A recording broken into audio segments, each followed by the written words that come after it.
So I've been working. I started with this garden maybe, it wasn't maybe 13 and a half years ago, and it was a flat field. And over 13 years, it's become a forest. And the development work for that process has taken most of that time. And I think in the last couple of years, with the development work behind us, we've started to move into a different phase of being there. And we're kind of scratching our heads, wondering, what is it? What's happening? There's something happening, but we don't know what it is. So I'm going to circle back on this theme in a bit later. So just recount an encounter I had a few days ago on the garden. And so we've got a swimming pond in the middle that we made. So I walked up there. I sort of was drawn to go there. Walked up to the pond, and there was this grass snake that was all kind of tied into a mess of, like a knot almost. And it was a bit alarming. I'd never seen a grass snake do that before. So I kind of looked at it, and it sort of straightened itself out. It looked back at me, and we had this interspecies communication for about 5 minutes. Him looking at me, I look at it. And then eventually it sort of swam away to the centre of the pond and just went down right to the depths of the pond. I thought, that's extraordinary. I've never seen a grass snake do that. I've seen them swim across the water, but never seen it go to the depths. And then I just watched it and then I got on. I was doing some work on the side of the pond, and about 10 minutes later, the snake came and it swam, and it right to my feet, and it just stayed there. I was looking at it, it was looking at me, and I just stopped and just took it in, and then swam off. And who can say what that means? But it was deeply significant and profound in some ways. And some of my talk, I'm going to come back to this in a little bit, right at the end maybe. I think there's a way of gauging with the imagination which is a bit different to maybe the way we normally think about it. So I'm going to kind of go on a trajectory to try and explain that. But I'm going to start with, moving on from that, I'm just going to kind of lay a bit of historical perspective. Because, the Buddha himself didn't really have a historical perspective. He didn't know about anthropology or like where humans have come from. So he was dealing with human beings as they were at that time 2,500 years ago. But what we're learning now is that humans have been on this earth maybe 1 million or 750,000 years. And curiously, it's only about 75,000 years, between 75,000 years, some people say 45,000 years, that there's any sign of like the creative arts or artifacts of the imagination. So this is the massive amount of our time as humans. Well, of course, we don't quite know what was going on, but it seems like there was a great awakening at that time, and there was a great flourishing almost all around the world of creative artifacts. So it's as if something got ignited. And the curious thing is, like humans, we've got the same probably, mental equipment that people had right back at the beginning to some extent. So this is a bit of a mystery, and we don't know what's going on. But something got activated. Our imaginations got activated back then.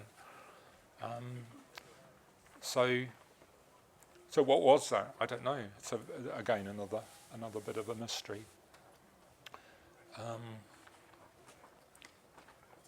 It's on my notes.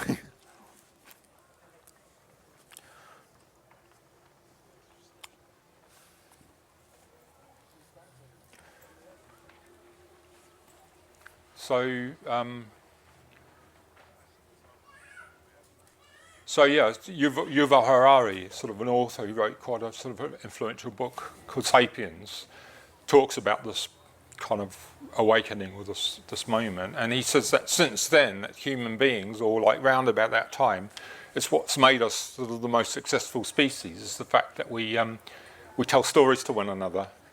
And that through telling those stories, we organise ourselves collectively together.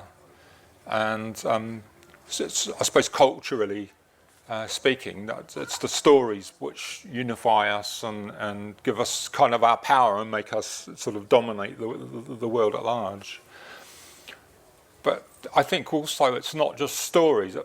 Maybe it seems to me that imagination is sort of what most typifies us as human beings, or what most characterises us as humans, and it soaks all the way through our experience. Like it's the stories we tell, but there's all the cultural artefacts around us are seeped in imagination, and I think very often we're not aware to the extent to which our perception has all of these imaginal filters, which we're kind of unaware of.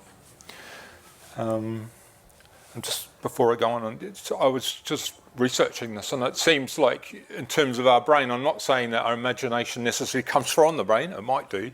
It might come from somewhere else, and the brain's a sort of transmitter of the imagination. That's a philosophical question I don't know enough about, but it's about 50% of the brain is associated with imagination processes. So huge part of our wherewithal, and I think this is one of the reasons why children, human beings, take so long to mature, because we're having to sort of be culturally to culturally learn all the symbols of the mind.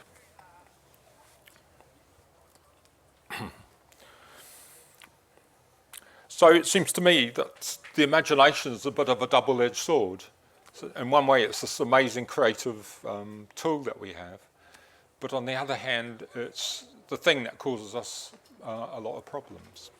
And I've got this wondering, and I don't know, there's people much better equipped to answer this than myself, but it seems to me that maybe this is what the Buddha recognized, after this big awakening of our imaginations. He realized there was a problem with our imaginations, and that's causing us suffering, basically, through the stories that we tell and the way that the imagination works. And you mentioned this yourself, that the maps and models and images that are conjured up by our imaginations, we start to take them literally, and we think we mistake the map for the reality itself. And I suppose that this ties into the three lakshanas, which you may have come across, the topsy-turvy views, that we see things not the way they are, but the way they sort of present themselves to the imagination, and how we literalize them and tie them down. And I suspect this is my new reading of Buddhism personally, and I find it really helpful because it sort of makes enlightenment seem a lot less kind of mystical and far out. It's just like, can we become more self-aware that we're the filters through which we're imagining. And so once you do that, you stop hallucinating, basically. That seems to me what it's describing is the way our imagination, we misuse the imagination by hallucinating. And the thing about hallucinating is that you don't realize that you're doing it.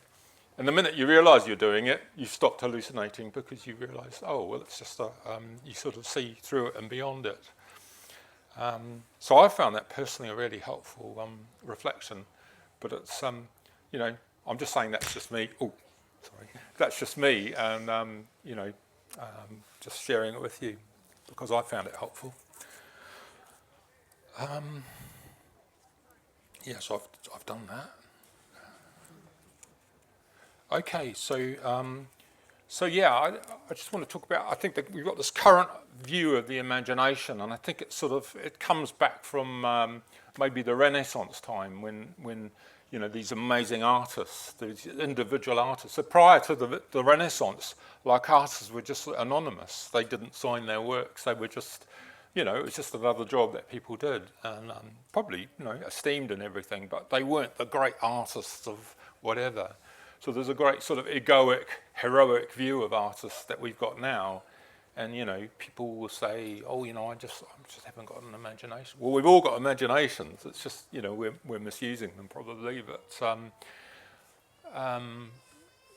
I think we can maybe step beyond that view of the imagination, just realise we're imagining things all the time, and don't feel that we have to be heroically creating something just totally amazing and some new vision that the world's never seen before.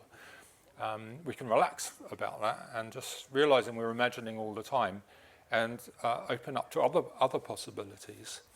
And one thing I've been doing is sort of looking back over the history of the imagination, and it's really fascinating that there are some quite universal themes which I think have a healthier sort of attitude and relationship to the imagination, which I can go through a few of them.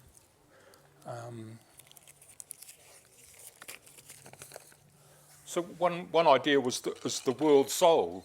This was sort of goes right back to the Greeks and was popular in the Middle Ages as well. But this is an idea, it's animism basically. It's seeing the world as animate and alive. And I think the scientific view is basically robs the world soul of that truth. And we see the world as sort of just dead matter, and I think that's really unhealthy for our imagining of how we see the world. And in a way, the strange thing about, because that in itself was an imaginative view, but the strange thing about the imagination, that sort of whatever we imagine, the world sort of becomes that, the view which we have, it sort of the world becomes that. So if you have a view that the world is dead and inanimate and not alive, well, that's how it will become. So I don't know if any of you have been to another country where people perceive things as being alive. I had an experience in my 20s going to Bali. I walked off the plane and I thought, this place has a different, dimensions to where I've come from, for where I've grown up. And it gave what I would say was ontological shock. So, oh, well, the world isn't what I thought it was. It's sort of pulling the rug from under my feet. So I think that can be a really useful aspect of travelling, is go to countries where people do perceive things really differently. And you realise, the contingent nature of the way that we see the world. And also it tells you the way you see the world, it could be different if you chose to explore how that might be done. So there's all sorts of there's the great chain of being, which is another one, which is sort of a hierarchy of being through which blessings, as it were, rain down from another dimension into this dimension. So maybe that's a bit more cosmic. That was sort of adopted into the Christian tradition. There's also another really interesting area which is fascinating me. It was a really good book written by a guy called Patrick Harper called Daemonic Reality. And the daemonic realm was really interesting because they're like the daemonic world. They sort of live in this liminal space. So you'll find different daemons live in different kind of environments, and they're always liminal. They're like the space between, like where springs come up and the earth. So that's where, like grottos with springs, is where you find Blessed Virgin Mary experiences. They, if there's visitations of the Blessed Virgin Mary, that's where you'll find them.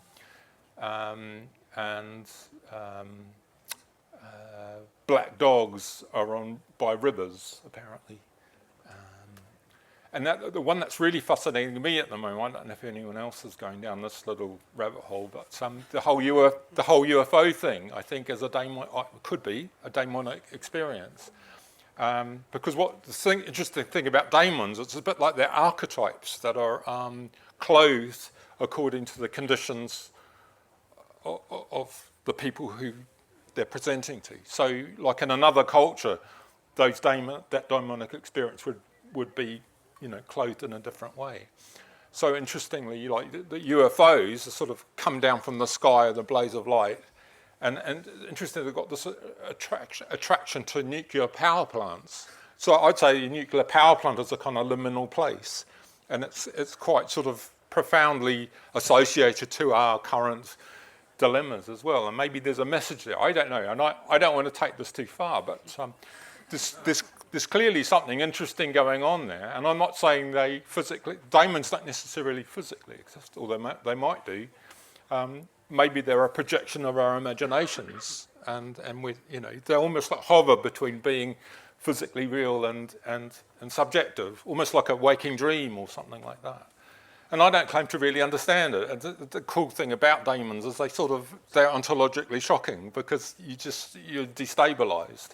And I think, trying to understand UFOs, what are they? What are they? Are they this or are they that? It's just like, the way to approach it, I would say, is just to stay in this state of not knowing. And I think that's a profoundly healthy way to deal with the imagination. How am I doing for time? Yeah, no, you got time, yeah. Yeah, good, okay. So the dominant would really recommend if looking at this book because it's deeply fascinating. There's pictures in there of fairy shoes made out of moleskins, and it's got a little burn mark on the sole where it's been tapping a pipe. I mean, it's really weird, Anyway.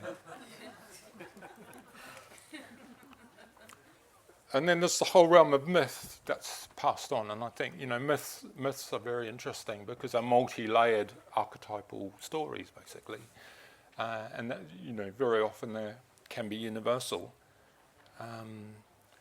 And I think there's certainly been a revival of interest in myth, but I think probably in the past those myths were taken probably in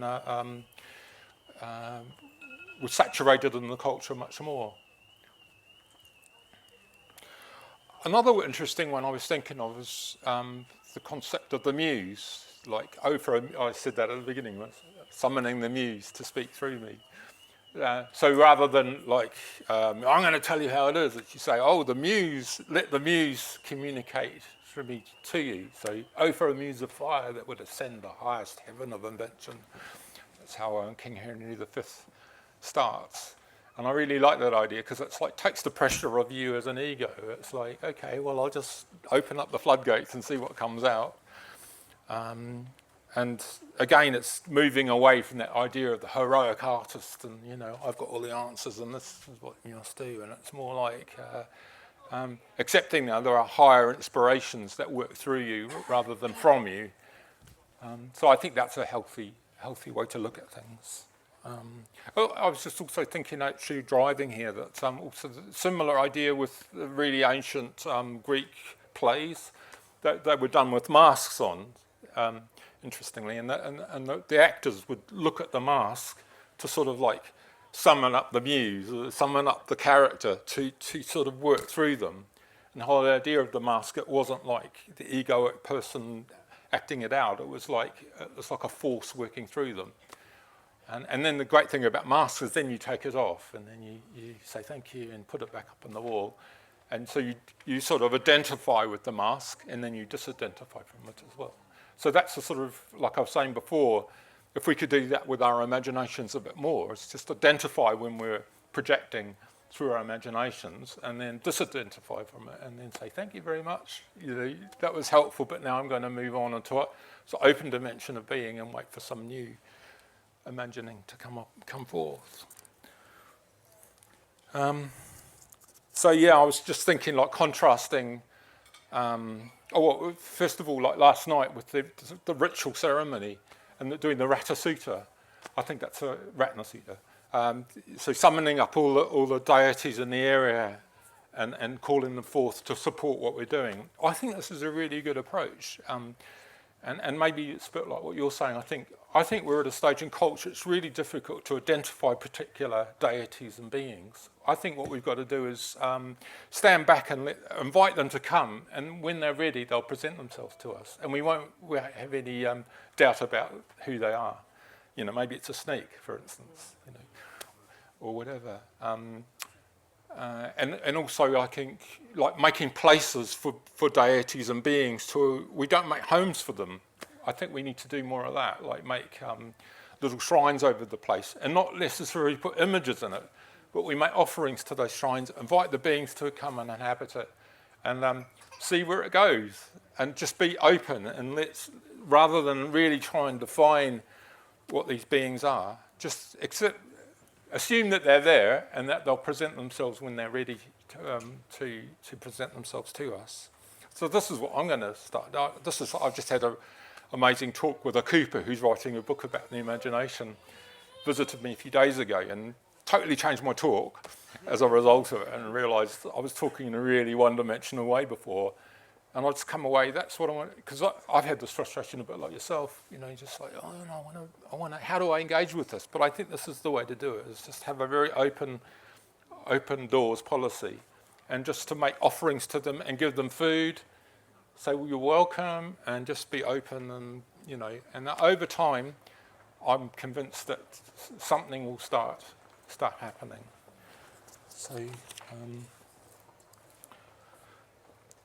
So this leads me to sort of like the beginning of my talk, and I said there's something sort of interesting going on for us at the Forest Garden. We've been living a couple of years now, like without a purpose, as it were.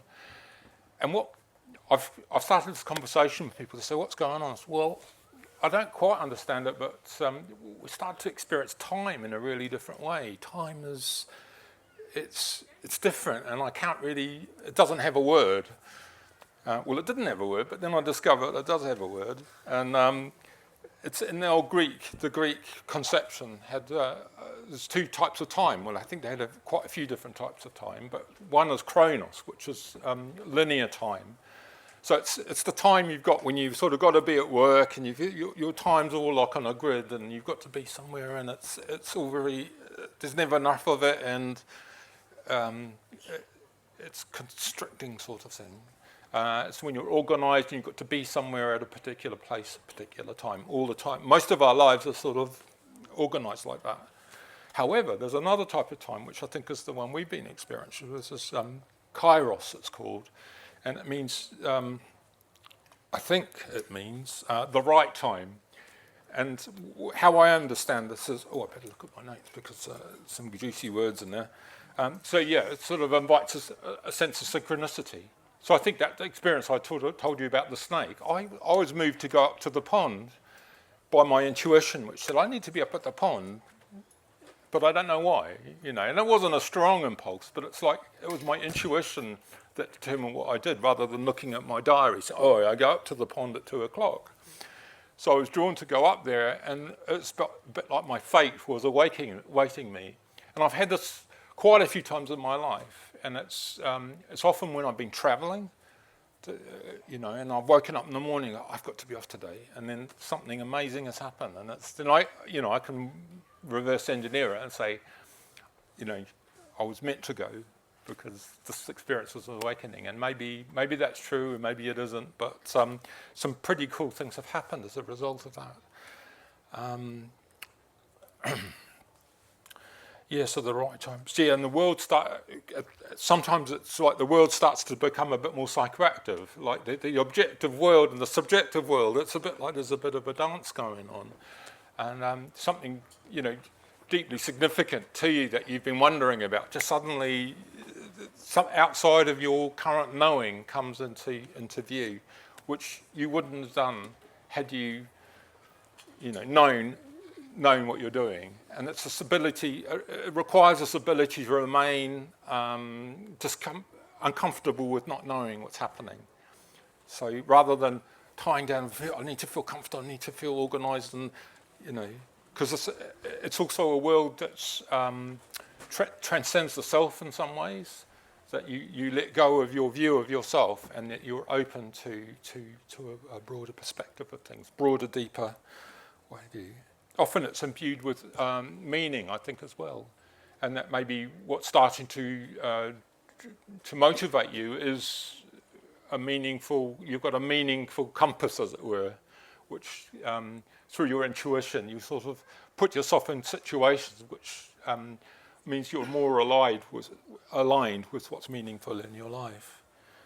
And the other thing I would say we experience frequently at the Forest Garden is things are emergent. It's just like, without trying to organise things, that very often exactly the right thing happens, but it's better than we could have dreamed, and so on and so forth. So it's kind of letting go of planning and what have you.